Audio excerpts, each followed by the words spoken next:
Existe-t-il un sort pire que la mort? Existe-t-il un scénario dans lequel un criminel choisirait volontiers la peine capitale plutôt que la prison à vie?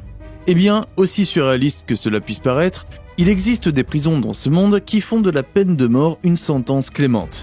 Des prisons criblées d'horreurs indescriptibles qui vous retourneraient l'estomac. Et dans cette vidéo, je vais vous montrer les 10 pires. Alors prenez une grande respiration parce que les choses vont devenir très moches. Numéro 10, prison du Dauphin Noir. Russie. Demandez à n'importe quel Russe que vous connaissez et il vous dira que la vie dans n'importe quelle prison russe est incroyablement dure. Mais la prison de haute sécurité du Dauphin Noir redéfinit cette qualité. Située à la frontière du Kazakhstan, le Dauphin Noir est l'une des plus anciennes prisons de Russie. Elle doit son nom à la statue située à l'avant du bâtiment, construite par les prisonniers eux-mêmes. C'est étrange, car le Dauphin Noir n'est pas vraiment connu pour sa liberté. En fait, le seul moyen de s'échapper de cette prison est de mourir. Et croyez-moi quand je dis ça, c'est le destin de chaque détenu. Car seuls les détenus condamnés à perpétuité sont envoyés au Dauphin Noir. La prison abrite environ 700 détenus qui, ensemble, ont commis environ 3500 meurtres. Partagés équitablement, cela fait au moins 5 victimes par détenu. Mais le meurtre n'est pas la pire compétence de leur CV. Le Dauphin Noir abrite également des cannibales, des auteurs d'agressions de la pire espèce, des maniaques, des terroristes et des pédophiles. 2 détenus sont obligés de partager des cellules de 4 mètres carrés construites de manière brutale et sécurisées derrière 3 séries de portes en acier. Ces cellules sont sous surveillance vidéo 24h/24 et les gardes font des rondes toutes les 15 minutes. Les prisonniers ne quittent presque jamais leurs cellules. Mais quand ils le font, ils ont les yeux bandés et doivent marcher pliés à la taille. De cette façon, ils n'ont jamais conscience de leur environnement. Il n'y a pas de cour de prison ni de cafétéria, car les détenus sont contraints de manger que de la soupe et du pain dans leurs cellules miteuses. Si l'enfer était une prison, le Dauphin Noir serait un candidat sérieux. Numéro 9, Aldeciudad Barrios, Salvador.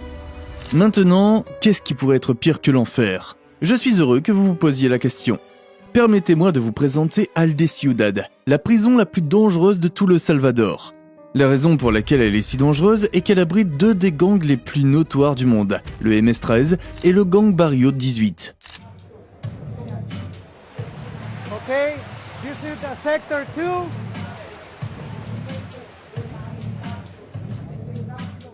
La mort arrive souvent sans prévenir si le détenu n'est pas membre d'un gang. Et c'est pourquoi de 2004 à 2015, seuls les membres de gangs ont été envoyés dans cet enfer. Mais parfois, être membre d'un gang n'est même pas suffisant. Et la plupart du temps, ils sont le cadet de vos soucis. Car les conditions de vie sont si mauvaises et la prison est tellement surpeuplée qu'obtenir des choses simples comme de la nourriture ou un endroit où poser votre tête pourrait facilement se transformer en un combat à mort avec quiconque conteste votre demande.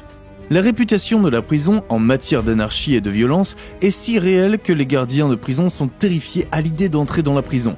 Et le résultat, tout le système carcéral est dirigé par les membres du gang. Numéro 8, prison de l'île de Petak, Russie. On l'appelle l'Alcatraz de la Russie pour une raison. Et cette raison mettrait la peur de la mer Russie dans le cœur du diable. Isolée sur le vaste lac Nozovero, cette minuscule île-prison abrite 193 prisonniers, tous condamnés à perpétuité. Sans surprise, les détenus sont généralement les pires des pires.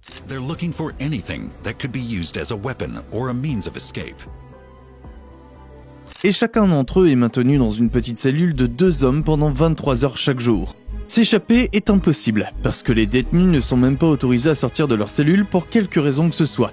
Et lors qu'ils sont autorisés à passer en dehors du confinement et passer debout dans une cage dans laquelle ils peuvent à peine marcher. Cependant, la cerise sur ce terrible gâteau, ce qui rend cette prison pire que le Dauphin Noir, c'est le manque d'installation sanitaire de base. Il n'y a pas vraiment de toilettes ni de vraie salle de bain. Les détenus font leurs besoins dans un seau en acier et dorment sur des lits minces. Certains ont comparé les conditions de vie de la prison de l'île de Perak à celles d'un zoo en hiver, et ce parce que l'île est entourée d'eau glaciale qui contribue à briser le moral des détenus. Numéro 7, prison de Bangkwang, Bangkok, Thaïlande. La prison de Bangkwang est l'une des pires prisons du monde pour une raison bien précise. Beaucoup de ces détenus étaient autrefois des touristes.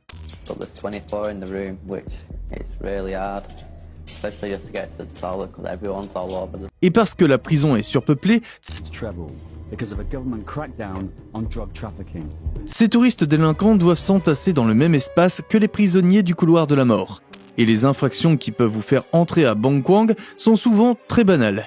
Lire le mauvais livre, rester en groupe de 5 ou même manger un sandwich en public peuvent vous valoir un aller simple pour Bangkwang. La vie à Bangkwang est extrêmement dure pour les détenus. Au cours des 3 premiers mois de leur peine, les nouveaux détenus doivent porter des chaînes en fer. Pour ne rien arranger, la nourriture qui leur est servie est souvent infestée d'asticots, et l'eau potable est un luxe absolu. Mais cela ne s'arrête pas là. Ne pensez pas que vous pouvez éviter Bangkwang en étant un bon citoyen ou un bon touriste. Il y a quelques années, un Britannique a été jeté en prison lorsqu'un gang thaïlandais lui a sauté dessus.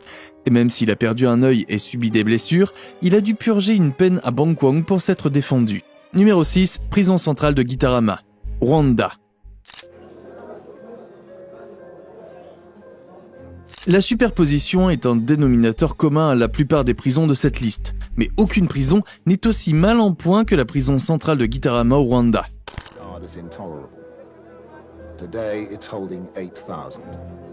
Dans un établissement conçu à l'origine pour accueillir seulement 1300 détenus, 8000 prisonniers ont été forcés de partager l'espace.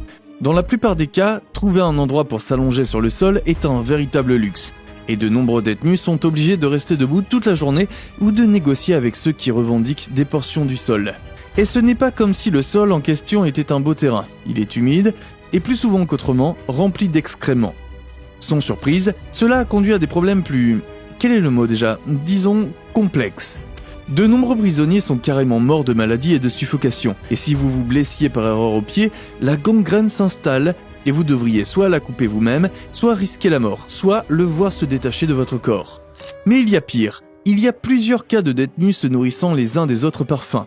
Et le cannibalisme pourrait même être pire que ce que je viens d'évoquer, car il existe peu ou pas de documentation sur les activités qui se déroulent derrière les barreaux des prisons. Et les gardiens de prison ont subi un lavage de cerveau leur faisant croire que les prisonniers, dont ils ont la charge, sont des sous-hommes. L'année dernière, 2000 personnes sont mortes dans les prisons rwandaises, dont une majorité écrasante entre les murs de la prison centrale de Gitarama. Numéro 5, prison de haute sécurité de Kamiti, Kenya. Ce qui distingue immédiatement cette prison des autres, c'est qu'elle abrite le pire des pires. Construite en 1954 par ces colons britanniques, la prison a été modelée sur un système colonial à l'ancienne pour héberger les délinquants pendant l'état d'urgence déclaré en octobre 1952. Aujourd'hui, elle possède toujours sa potence d'origine, et elle est devenue encore plus infernale qu'il y a plus d'un demi-siècle. D'une part, elle est surpeuplée. Une prison qui devait accueillir 1200 détenus en compte près de 3000 entassés. D'autre part, cette surpopulation a engendré de graves maladies virales comme le VIH et le sida, la syphilis, la tuberculose et toute une pléthore de maladies qui devraient normalement être sous contrôle. Pire encore, le système carcéral est en proie à une agitation et une corruption sans fin. Comme la prison est le dépotoir préféré du gouvernement pour les dissidents politiques, une grande partie de la population est éduquée. Cette situation a donné naissance à un réseau de fraude téléphonique au sein du système carcéral, où des dizaines de prisonniers dépouillent d'innocents citoyens kényans de leur argent en dehors des murs de la prison. La prison maximale de Kamiti est un cloaque de chaos, et seuls les plus intelligents, les plus courageux et les plus impitoyables peuvent survivre derrière ces murs. Numéro 4, prison de Geldani, Géorgie. Ils disent que la prison est mieux. Ils disent que la violence a cessé. Mais cela n'enlève rien à l'héritage terrifiant de la prison de Geldani. En 2012, une vidéo a fait l'objet d'une fuite. La vidéo est un peu trop gore pour être montrée ici, mais je peux vous dire ce qu'ils faisaient et ont fait pendant des décennies aux prisonniers. Chaque nuit, des détenus choisis au hasard étaient régulièrement sodomisés avec des manches à balai, et l'un d'entre eux apparaissait dans les vidéos. Ils étaient souvent battus, noyés, leurs os brisés, brûlés, le tout aux mains de gardes sadiques. C'est la torture institutionnalisée du 21e siècle. Un ancien détenu se souvient. Ils m'ont arraché les ongles, endommagé mon crâne, brisé les os de mes jambes, mes côtes, mon nez et mes dents. J'ai 43 ans, mais j'ai l'air d'un vieil homme. Je tombe souvent en marchant. Aujourd'hui, ils disent que les prisons vont bien et que la torture a été arrêtée, mais je doute que vous vouliez vérifier par vous-même. Numéro 3, prison de Mendoza, Argentine. Les 90 condamnés les plus dangereux de toute l'Argentine sont détenus dans le pavillon 5 de la prison de Mendoza. Cette section est si dangereuse qu'aucun gardien n'a les couilles d'y entrer. Et ils y laissent souvent les repas des détenus à des endroits prédéterminés autour de la porte. Cela peut sembler sournoisement cool pour certains, mais ne vous laissez pas berner. Sans surprise, la prison a un sérieux problème de surpopulation. 1600 détenus se partagent un établissement qui a été conçu pour seulement 600 personnes. Il n'y a pas de lit et les prisonniers sont obligés de dormir à même le sol, où ils sont souvent soumis à des tortures aléatoires, intenses et fréquentes. Mais cela ne s'arrête pas là. Les toilettes sont inexistantes et les prisonniers sont obligés de déféquer dans des sacs en plastique et d'uriner dans des bouteilles. Un véritable égout d'ordures, de déchets humains et de bave coulent dans leurs couloirs. Et les conditions sont devenues si insupportables que, selon certains rapports, des prisonniers se sont littéralement cousus la bouche en signe de protestation pour réclamer de meilleures conditions de vie. Et pourtant, c'est encore pire. Leur nourriture est de la boue, et ceux qui ne sont pas assez forts, rapides et intelligents ont souvent faim et meurent dans ce que les autorités ont pris l'habitude d'appeler des circonstances mystérieuses. Numéro 2, prison de Diyarbakir, Turquie. La prison de Diyarbakir a été au centre de l'un des régimes les plus violents de Turquie dans les années 1980 et 1990. Des milliers d'hommes et de femmes kurdes ont subi d'horribles formes de torture, et à l'époque, elle était considérée comme la pire prison du monde. Aujourd'hui, elle est la deuxième pire, mais rien ne s'est amélioré. En fait, on pourrait dire que les conditions ont empiré, car dans la prison où sont logés les pires délinquants de la société, des enfants sont également enfermés. Et la torture à laquelle ces détenus sont soumis va de la torture physique à l'agression psychologique. Du côté plus physique et violent des choses, les détenus sont battus, violés, mutilés, forcés à manger des excréments et électrocutés par leurs organes génitaux. Sur le plan psychologique et déshumanisant, ces mêmes détenus sont forcés de saluer le chien du directeur de la prison, de participer à des simulacres d'exécution qui n'auront peut-être jamais lieu et de se baigner dans les égouts. Pour vous montrer à quel point la situation est désespérée, les prisonniers font régulièrement des jeûnes secs pour protester contre les conditions de détention. Et le plus souvent, ces prisonniers meurent de faim. Plus récemment, 4 prisonniers se sont immolés. Et plus tard, un détenu a mis le feu à sa cellule avant de se pendre par résistance. Numéro 1, Camp 22, Corée du Nord. Le Camp 22 n'est pas qu'un seul établissement pénitentiaire. Il s'agit d'une série de camps de prisonniers d'identité contenant jusqu'à 200 000 prisonniers et s'étendant sur toute la longueur de la Corée du Nord. Les quelques survivants extrêmement chanceux ont comparé les conditions de vie dans le camp aux atrocités commises contre les Juifs pendant la Seconde Guerre mondiale. La famine n'est pas une nouveauté, c'est la réalité de chaque prisonnier. Les détenus sont nourris chaque jour d'une bouillie de farine de maïs et de choux pendant toute la durée de leur existence. Et pour éviter de mourir de malnutrition, les prisonniers doivent compléter leur alimentation avec des rats et des insectes. Les rats sont devenus une partie tellement essentielle de leur alimentation que les rongeurs ont littéralement disparu. Si vous connaissez un tant soit peu la façon dont les rats se reproduisent, vous saurez que c'est pour le moins impressionnant. En moyenne, 20 à 25% de la population carcérale meurt chaque année. Quand les détenus ne meurent pas de malnutrition, les gardiens de prison transforment leur vie en une satire de l'horreur. Tout le monde est une proie facile pour les gardiens de prison. Les petites filles nées dans les camps sont souvent données à manger aux chiens pour les dresser à être vicieux. Les détenus sont brutalisés pour soulager le stress des gardiens, et s'ils tentent de s'échapper, tous les membres de leur famille, même ceux qui ne sont pas au courant de leur évasion, seront torturés. La grossesse est également strictement interdite. Celles qui sont prises enceintes sont souvent attachées à un arbre, le fœtus est découpé dans leur estomac, puis elles sont battues. Mourir dans le camp 22 est la meilleure chose qui puisse vous arriver. Vivre, en revanche, signifie une souffrance sans fin.